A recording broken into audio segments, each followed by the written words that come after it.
estamos de regreso y mire, le platicábamos que íbamos a abordar el tema de cómo mejorar la comunicación con los hijos adolescentes, así que papá y mamá que nos esté escuchando y su hijo vive esta etapa o está en esta edad, ¿no? Llamada adolescencia, está con nosotros el psicólogo Eduardo Ibarra para compartir pues algunos consejos prácticos. Si usted tiene alguna duda o quiera que le resuelva una pregunta a nuestro psicólogo de cabecera Eduardo Ibarra, que está aquí acá entre nos, llámenos 223-28 y 203-67, comuníquese o a la página de Facebook. También estamos ahí para que nos haga las preguntas, Eduardo Ibarra. ¿Y cómo podemos hacerle? Es una etapa súper difícil que platicábamos hace rato, que ya pasamos por ellas. Algunos como yo y Estrella de manera muy normal, tranquila, sin afectaciones, sin que la rebeldera acá. Rebelde etapa, pero mira, la encauzaron y aquí está, la salvamos. Pues. Ni me conocían en la adolescencia. Pero se logró. Sí. No, pues primero gracias a las tres por invitarme aquí a su programa acá entre nos, y pues un saludo a todos los radioescuchas, nuevamente estar con ustedes. Pues la adolescencia, hay muchas cosas, hay muchas situaciones que se presentan en esta época, ¿no? Lo primero es que cuando somos papás, a lo mejor cuando somos papás de un adolescente, de pronto pareciera que llega un lapsus de inconsciencia donde nos olvidamos que fuimos adolescentes, o empezamos de pronto como a querer justificarnos. Yo lo hacía porque pasaba esto, ¿no? O sobre todo cuando empezamos a darnos cuenta que empezamos a avanzar en la vida, es cuando damos ejemplos de en mis tiempos no sucedía esto y ahora sí. Sin embargo, los tiempos siguen siendo los mismos en cuanto al contexto de los hijos, o sea, el hecho de querer formar una independencia, al estar en la estructura personal, eso sigue existiendo. El contexto es el que va a variar. Hay muchas situaciones, hay muchos puntos que van a modificar esto. Esto va a ser dependiendo de la zona, del lugar, de la cultura, de muchas situaciones, ¿no? Habrá culturas que son mucho más conservadoras y hay una rectitud más en el proceso de adultez, o hay unas que son un poco más laxas y ahí es donde empieza a haber alguna diferencia. Y mucho de eso tiene que ver cómo nos crearon y cómo vamos a crear a nuestros hijos. Ahorita vamos a hablar de algunas recomendaciones, algunas situaciones importantes. Algo que probablemente les va a venir a la mente o a algunos de nuestros radioescuchas, o por decir a nosotros también aquí en la mesa, es que cuando empecemos a hablar de esto, a lo mejor van a salir los ejemplos de sí, pero ahora nadie no le podemos decir nada a un muchacho, a un niño, porque entonces ya se trauman, ¿no? Entonces de ahí se van a empezar a agarrar. ¿Cuándo inicia la adolescencia? ¿En qué edad? La pubertad, que es antes de la adolescencia, puede empezar de los 11 a los 12 años aproximadamente. Que dices, eres un puberto, ¿no? Es un puberto. De los 13 probablemente hasta los 19, 18, que para nosotros socialmente es la... Ya es adulto a los 18, ¿no? El adolescente. Socialmente lo es, porque ya existe un documento que lo dice, pero orgánicamente es hasta los 21 y madurativamente hasta los 24. O sea, realmente estamos desfasados ahí 6 años. Por eso tienen 30 y siguen viviendo con los papás, pues. Pues tendrá que ver mucho de esto. Sí, porque no tienen para comprar casa. Pues es que son valores diferentes. Hay que recordar que los adultos de hoy, saliéndonos un poquito del tema, son los hijos de los papás. ¿De qué edad? De los 65, de los 70, por ejemplo, de ellos son los hoy hijos. Entonces todo ese proceso de crianza tenemos que ver de dónde vienen ellos, porque estos hijos que hoy son los papás, los abuelos son de los por allá de los 50 más o menos. Entonces es una cultura que vamos recorriendo, pues entonces todos los demás regularmente van teniendo quejas de la generación anterior, entonces vamos modificando la conducta. Por ejemplo, hoy que estamos teniendo hijos que son sumamente tecnológicos, ellos van a tener una generación de hijos que probablemente los vayan a superar en tecnología, pero dependientes, ¿no? Porque serán tecnológicos y sí muy truchas, pero antes, por ejemplo, nuestros papás desde muy pequeños ya trabajaban y a lo mejor no eran tecnológicos, pero eran autosuficientes, y ahora no.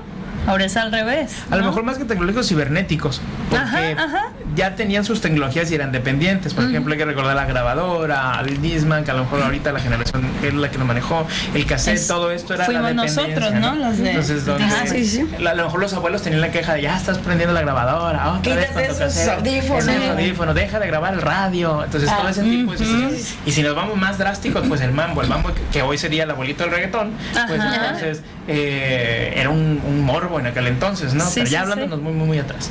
Pero bueno, en el caso de la adolescencia, o sea, hay algunos autores que definen adolescencia como adolecer, es decir, la carencia de o el dolor por crecer o todo este tipo de situaciones.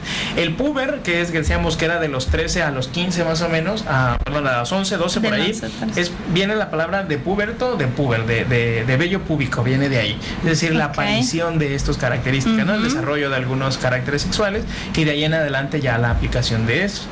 El año pasado, por ejemplo, en el 2017, para Baja California Sur teníamos aproximadamente 211,000 adolescentes jóvenes, de los 15 a los 29 años aproximadamente. Eso según INEGI. Entonces tenemos una cantidad bastante amplia de adolescentes. Entonces imaginemos la cantidad de situaciones que se presentan en casa, en familia, en la escuela, en todas estas áreas. ¿Por qué es importante que la adolescencia se siga tomando como un área de formación? Académicamente, por ejemplo, muchas veces a esta edad los muchachos llegan a la prepa y lo que regularmente se piensa o la cultura dice es que llegando a la prepa, ahí te la echas y nomás no quiero broncas y que no me hablen y ya te toca a ti solo. Sin embargo, esa es la escuela de nosotros, pero los jóvenes de ahora muchas veces ya crecieron así desde la secundaria y algunos desde la primaria. Entonces la preparatoria o esta última edad todavía es importante que los acompañen, porque es el último grado de formación, es el último estirón, el última tuerca, porque ya adelante que se va a la universidad empiezan más libertades. Claro. Y es muy difícil, si un muchacho en prepa es complejo poderlo ajustar por toda la herencia social que trae, imagínense en la universidad, es mucho más complicado. ¿Cómo hacer una comunicación que sea asertiva con los hijos en esa etapa? Porque cuando están en la adolescencia ya se creen adultos, quieren salir, llegar a la hora que ellos quieren, si ya manejan, pues que les presten el coche, etcétera. ¿Cómo manejar las diversas situaciones que atraviesa el adolescente en ese rango de edad? Por ejemplo, en el punto específico de la asertividad se tendría que comprender como el hecho de expresar mis inconformidades o mis diferencias sin lastimar al otro. Claro. ¿Okay? Aunque al fin y al cabo la decisión de lastimarse o no queda del otro lado, al menos tener cuidado en la manera que se expresan las diferencias. Algo que es importante comprender con el aspecto nada más de comunicación es que comunicación bajo la teoría comprende 3 aspectos básicos: el emisor, el mensaje y el receptor. Pero es decir, quién lo dice, quién lo recibe y qué fue lo que te dije. El asunto aquí es que el mensaje se le puede llamar código y el código tiene que estar en el mismo idioma. Entonces, si yo creo algo y yo lo estoy diciendo con una intención y la otra persona no adquiere este mensaje de la misma información que yo le estoy dando, pues cada quien va a entender ya no es el mismo mensaje, ¿no? Y ahí es donde se va a distorsionar. Por ejemplo, si yo quiero expresar una inconformidad, pero no lo digo directamente, sino lo estoy explicando como sarcásticamente o dando a entender algo, pues si el otro no tiene el mismo código que yo, pues va a entender. Es como si habláramos uno español y otro inglés y no nos vamos a entender. Y muchos jóvenes, aparte que hay mucha apatía en esa etapa, ¿no? De, pues a lo mejor de no hacernos caso a los papás en este sentido,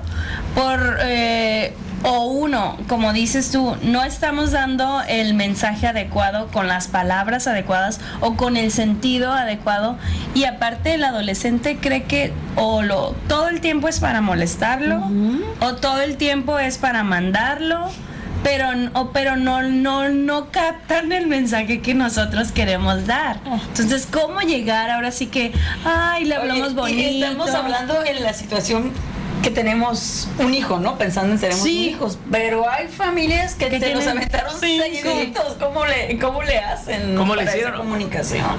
Pues regularmente ahorita estamos como que en una admiración por ese tipo de familia, ¿no? La familia que era muy larga, perdón. Pero hay que recordar que el papel de los papás era simplemente, algunos era de crianza y de manutención. Es decir, yo me encargo que no les pase nada y de llevarlo. Mamá. Pero muchas veces eran delegadas las responsabilidades. Los hermanos mayores inmediatos se cargaban al otro. Por eso de ahí que a veces en estas familias tan grandes el hermano mayor, a la ausencia de los papás, suple ese lugar y como que no se siente tanto la ausencia. Y como que no quiso a temprana edad tener hijos también. También va a veces se va. Pues porque ya creó a sus hermanos. Y fíjate, la pregunta que hacías me vino a la mente porque pues mis hermanos sí somos seguiditos, somos 6. Y sí, mi mamá, por ejemplo, le decía, Yana, tráeme esto. Y mi hermana siempre decía, pero ¿y no conoces otro nombre? Ajá. No puedes ser Úrsula. Y me acuerdo que una vez mi mamá le dijo, es que si dije Yana es porque te vi que estabas haciendo algo. O sea, ¿me explico? Ella siempre se dirigía a alguien que necesitaba que estuviera despierta, por ejemplo, ¿no? Que se perdía, no sé, como dice él, en los audífonos, en lo que quieras, y no le hacía caso a nadie. Entonces era por eso repetidas ocasiones que era su nombre, porque era la que nada más quería estar con nosotros, los demás ahí andábamos dando lata, ¿no? Entonces imagínate, ahorita de verdad sí hay pocas familias que tienen tantos hijos, ¿no? 2, 3 es la mayoría. Dos cuando mucho, ¿no? Ya como que nos quedó el escarmiento así como que uno y ya. No, además que la situación económica. Sí, y sí, sí. Y esto es cultural, como le decíamos. Hay papás que en ese entonces delegaban la información, o sea, la responsabilidad, pero ahora ya empiezan como la cultura de ella no es tan dura, porque antes era la mujer se encarga de los hijos y sabía que terminando los hermanos seguía con su familia y otra vez lo mismo y era la escuela, pero ahora ya se va un poquito más flexibilizando a tal grado que pensando por allá de los 30 a los 20 que no se les dejaba a la mujer estudiar, hoy ya tienen esta posibilidad y ya se les da mucho más derechos, ¿no? Y se sigue todavía en pro de los derechos de las mujeres. Sin embargo, ya como con esto culturalmente se va flexibilizando el hecho de que querer tener una responsabilidad, y en el caso con los adolescentes, que el embarazo en el adolescente es algo que está muy exageradamente muy a flor de piel, que no es el tema, pero estaríamos hablando de la sexualidad. ¿Por qué algunos adolescentes se comportan como se comportan? Porque hay unas cuestiones neuronales, hay unas cuestiones de sustancias, por decirlo así, prácticamente del cerebro que empiezan a segregarse que antes no se segregaban. Entonces empieza a generar algo. A grandes rasgos se podría considerar que el lóbulo frontal, que es el del razonamiento, lo que tenemos en la frente, que es parte del raciocinio, se entumece, por decirlo así, porque empiezan a segregarse una serie de sustancias que requieren hacer reacción. Entonces pareciera que el adolescente no está de acuerdo, no comprende. Como que parece que te estoy diciendo, están pero no cegados, me entiendes. así, ¿no? Es porque es algo natural, es algo orgánico, podríamos decirlo. Sin embargo, esto no va a justificar que habrá acciones que tenga que realizar, ¿no? Entonces, más bien lo que requerimos muchas veces es un padre que comprende ese tipo de situaciones. Lo peor que nos puede suceder o que les puede suceder es que sea un padre o una madre en la menopausia o en la andropausia y un adolescente. Santo Dios. Pues con este tema vamos a regresar porque vamos al corte. Vamos al corte y estamos de regreso. Si seguimos con el tema, ya lo sabes, 223-28-0367. Estamos platicando con el psicólogo Eduardo Ibarra y el tema es recomendaciones para mejorar la comunicación con mi hijo adolescente.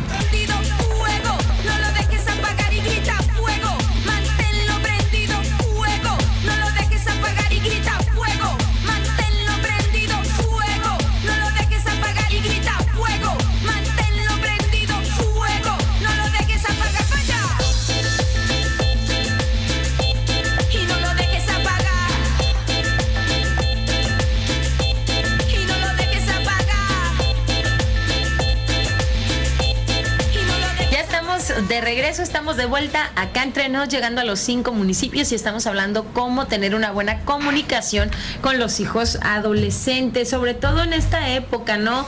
Que los papás quieren protegerlos, como decía, no solo del embarazo a temprana edad, sino de todo lo que pasa alrededor en una sociedad. Y fíjate, antes era como que la preocupación de van a querer salir, van a querer andar de la calle, con quién se junta, qué están haciendo, y ahora desde la casa corren riesgo, ¿no? Si no estamos atentos con ellos por las redes sociales, ¿no? Sí, porque ahora están más expuestos al mundo desde casa. Los tenemos ahí, pero no sabemos qué están haciendo muchas veces o con quién están hablando, ¿no? Pero hoy, bueno, yo siento que pues con todo de que papá, mamá trabaja, sí queremos estar muy al pendientes, pero a la vez no estamos al pendiente porque no estamos en casa y no estamos cerca de ellos. O sea, sabemos que a lo mejor ya salieron de la escuela. O que están en casa. O que están en casa, pero pensamos no que están en el cuarto, pero no sabemos qué están haciendo, ¿no? Entonces, exactamente. Algo que es muy interesante y en algún momento lo estuve leyendo, decía que los padres de la actualidad, o la mayoría de los padres, independientemente del tiempo,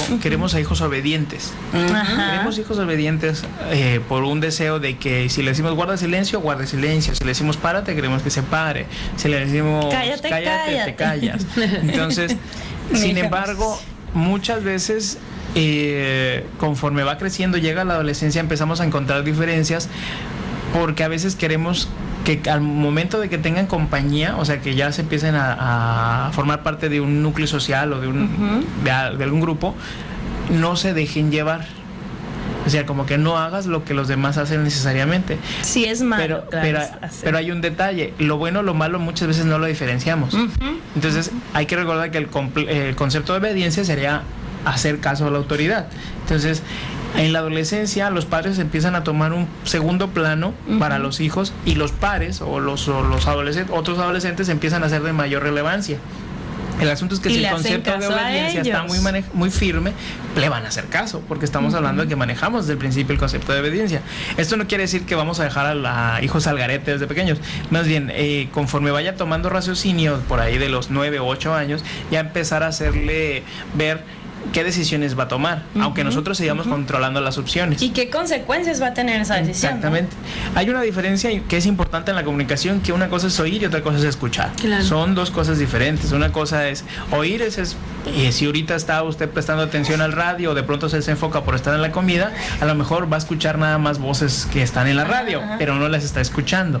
A lo mejor si llegamos a un punto que le interese, va a volver a centrar su atención en la radio, ¿no? Entonces eso ya sería escuchar. Muchas veces, y tenemos un mal hábito en ocasiones, que el hecho de estar platicando, independiente de que sea adolescentes, no, estamos hablando, pero tenemos el teléfono en la mano. Entonces decimos, pero sí te escucho, ¿eh? Entonces, lo cual, sí te está poniendo atención, lo cual es falso. Entonces, porque estamos centrados en lo que estemos haciendo, pues. Entonces, como papás también lo hacemos. Pero si somos mujeres podemos hacer 5 cosas a la vez. Eso es una teoría, ¿eh? No es una ¿No está ley. comprobada? No, o sea... Podemos ir manejando y pintándonos. Yo creo que yo iba a ser hombre entonces, porque sí. No, y hay hombres que pueden hacer, entre comillas, varias cosas a la vez, pues entonces no es y como uno una que regla. Ni una sola. Hay otros que ni una sola. Como recomendación, así, haciendo paréntesis, las mujeres con una vez que les digas pueden comprender. Al hombre que hay que repetírselo 2 o 3 veces por estándar. ¿Por qué? Porque somos muy concretos, El cerebro del hombre y de la mujer no tienen la misma intención, la finalidad son totalmente diferentes, aunque están formados de las mismas partes. Es decir, la mujer tiene una funcionalidad, el hombre tiene otra. Entonces esto lo que va a hacer es que a la hora de prestar atención o querer realizar cosas, cada quien va a entender algo. Claro. Por eso y ahora si es adolescente, peor. Que están un poquito en un proceso de razonamiento. Y luego las mujeres que todavía tienen la etapa de las hormonas. Sí, no, los hombres también los tienen, de ahí que se vuelven un poquito más centrones. Pero algunos. Sí te ha tocado saber que en un mes la mujer se pone de mal humor. Al finalizar. Adolescente, de mal humor. Mujer, no. Cuando los papás o cómo pueden reconocer cuando hay sobreprotección que tal vez pudiera afectar la formación de un adolescente, ¿no? Ok, que ya sería otro punto, por la protección es muy larga. Muchas veces cuando el hijo no puede realizar las acciones por sí mismo y está pidiendo constantemente el apoyo del padre, de tal manera que no puede ser autosuficiente. Por ejemplo, que está en la escuela y se me olvidó algo y le marca al papá, tráemelo, me siento mal, ven por mí, no quiero, no lo hagas. Entonces todo se me olvidó el dinero. Exactamente, tráemelo. Sí. Muy dependiente de eso, es muy dependiente del papá. Y que dicen los papás, es que dijo el niño que no trajo el cuaderno porque su papá no se lo echó a su mamá. ¿De quién es la tarea? Si yo conmigo, ¿verdad? ¿Quién es la tarea? Si se te olvidó y te quedas. Pero verdad sí queremos solucionarles para que a lo mejor no tengan problemas en la escuela, y los estamos acostumbrando a que si se les va a olvidar un cuaderno, si no arreglaron la mochila, pues le voy a marcar a la mamá y se lo va a llevar, ¿no? Sí, muchas veces este tipo de situaciones no se presentan como al principio en la adolescencia, es algo que ya se viene cargando desde primaria, desde que se empiezan a escolarizar, probablemente desde preescolar. ¿Por qué? Porque el hijo, a lo mejor aquí voy a hacer un comentario que no les va a agradar nada a los que tengan hijos adolescentes. Los hijos, al igual que los más pequeños, pero son el reflejo de los padres. Entonces, si usted tiene un hijo que considera rebelde, entre comillas, mucho de eso tiene que ver de que su adolescencia, la propia adolescencia del hoy padre, fue también compleja. ¿Okay? No necesariamente tiene que ser en el mismo tono de rebeldía. A lo mejor podemos tener un hijo que no tolera nada y probablemente ese padre en su adolescencia, o sea, entonces adolescencia fue muy sumiso. Entonces le cuesta imponer reglas. Entonces a la hora de llegar a este momento, como el hijo por su rebeldía va a aparentar tener una autoridad, va a generar ese mismo conflicto interno todavía con el padre, si es que esto no ha sanado, pues, si no es que ya se resolvió eso pendiente. ¿Por qué es importante tener esto en cuenta? Porque si usted fue un adolescente que trae muchas situaciones atrás y no las ha resuelto, pues las va a seguir arrastrando y va a educar a su hijo con esa misma línea. ¿Y cómo podemos hacerle así? No conscientemente, porque no le estás diciendo a tu hijo, oye, haz esto. Ajá. Se aprende por visual, por contexto, por convivencia. Entonces, esto lo va a aprender a resolver. Por ejemplo, hay padres que son muy iracundos, el hijo es iracundo, y me dicen, igualito que su papá, pero no es algo heredado, es algo aprendido. Entonces, el papá vio que así resolvía por herencia, por estrés, pues él va a reaccionar exactamente igual. Lo hace igual. Sí, va exactamente. Entonces, importante en esto, una de las primeras recomendaciones ya para empezar a resolver cualquier tipo de situación que presente es que les demos la oportunidad de escuchar a los hijos. Es importantísimo escucharlo. ¿Por qué es importante hacerlo? Primero, para conocer su contexto social, es decir, ver cómo se rodea, qué actividades hace, qué cosas es lo que les gusta. Sin embargo, hay que siempre estar receptivos a esta situación y sobre todo estar dispuesto a escuchar a los hijos, porque el argumento de no tengo tiempo, estoy cansado, luego me lo dices, termino de mandar este correo, termino de mandar este mensaje, y entendemos que los tiempos sociales nos lo solicitan, o no tengo tiempo porque voy a regresar al trabajo. Y seguimos manejando el mismo argumento, más vale calidad que cantidad, perdón. Claro. Entonces eso es fundamental a la hora de la comida o después de la comida, no sé, en algún momento en que se encuentren juntos, sí escucharse. Camino a la casa, no sé. Pues ahí lo que se recomienda es que se enfoque en lo que el hijo le está diciendo, porque si vamos manejando, pues estamos con el pendiente de lo que vamos a llegar. Cuando salimos de la casa, quiero que llegue temprano, quiero yo no llegar tarde al trabajo, entonces ya los pendientes que tengo en la oficina, entonces todo esto que surge nos bloquea y nada más estamos escuchando algunas partes, regularmente las que nos alertan. Entonces vamos a escuchar, a lo mejor si me dijo que se peleó con un amigo, a lo mejor de ahí vamos a escuchar nosotros que le dijo algo y por eso se peleó, y empezamos nosotros a inventar esta historia sin tener la idea correcta. Sin embargo, de escucharlo, una recomendación es evitar o administrar al menos los consejos que les queremos dar, porque muchas veces algunos padres piensan que el hijo te cuenta algo y por inmediato tengo que darle un consejo, cuando a lo mejor lo que el hijo nada más quiso es expresarlo y ya. Y que alguien lo escuche. Exactamente, ¿no? Sabes que me peleé con mi amigo y te avientas un consejo, no, es que los amigos que no te escuchan, no son tus amigos, y entonces el hijo lo que hace es cerrarse. Otros amigos. Exactamente, entonces se empieza a cerrar, entonces ya no va a funcionar más adelante que él te quiera contar algo, porque ya estás enjuiciando lo que te dijo o las personas con las que ¿no? Por lo que nos los dicen, ¿no? Exactamente. Así que porque muchas veces queremos que nuestra opinión sea sabia y experta va a resolver todas las situaciones, que sí es importante resolver esos conflictos, sí, solo sí él nos solicita, o sea, si estamos viendo que también se está exponiendo demasiado, comentarlo, pero a la hora de comentarlo, una de las recomendaciones es evitar hablar mal de los amigos, es decir, a lo mejor no todos los amigos que nuestros hijos tienen nos van a agradar. Versus, hay que recordar, cuando nosotros éramos adolescentes, probablemente todas nuestras amistades no eran del total agrado de nuestros padres. ¿Cómo nos sentíamos cuando esto sucedía? Entonces, obviamente, ahí empezaba a incomodar porque a veces se expresaban mal de ellos. Habrá algunos amigos que a lo mejor sí no nos terminan de generar confianza total de las maneras en que se desplazan. Y la recomendación es que en ese momento, en esas personas que se encuentren en esos puntos, más que criticar a la persona, hay que hacer la opinión o expresar nuestras diferencias de la conducta. Es decir, no es que ese chamaco sea un vago, porque eso sería criticar al chamaco, ¿no? Por eso, o al joven. Hay que decir, no me agrada que tu compañero ande constantemente a deshoras en la calle. A mí no me gustaría que tú lo hicieras. Entonces ya no se está yendo directamente sobre el hecho de que es el muchacho el que está mal, sino el hecho de estar mucho tiempo en la calle no me agrada. Entonces ese tipo de situaciones es importante manejarlo. ¿Por qué? Porque esto va a generar alguna situación de que no sea una crítica directamente sobre la persona y te da la oportunidad de más adelante comentar situaciones. Algo que por lo que van a aprender los muchachos puede ser por alguna experiencia que tú hayas tenido. es decir, cómo fue que se resolvió en caso de que se haya resuelto satisfactoriamente. Y si no, también a veces les interesa saber cómo eras tú en la adolescencia, porque como les decía al principio, muchas veces parece que partimos una línea de papá a hijo y olvidamos la adolescencia. Y sin embargo, que ahorita tengamos 30, 40, 50, 60 años, no quiere decir que ya dejamos de tener 15, 20, 25, porque todavía siguen atrás. Pues el llamado a los papás, ¿no, Eduardo? Tus teléfonos, porque se nos ha agotado ya el tiempo, nos tenemos que ir al corte, agradecerte tu presencia. Sí. Y si se quedaron con dudas, pues vamos a dar el teléfono de Eduardo para que usted se comunique con él. Estamos en el 612-13-90707. Pues muchísimas gracias, que sea la primera de muchas visitas con estos temas, varios ¿no? temas. Gracias. Gracias, Eduardo. Gracias.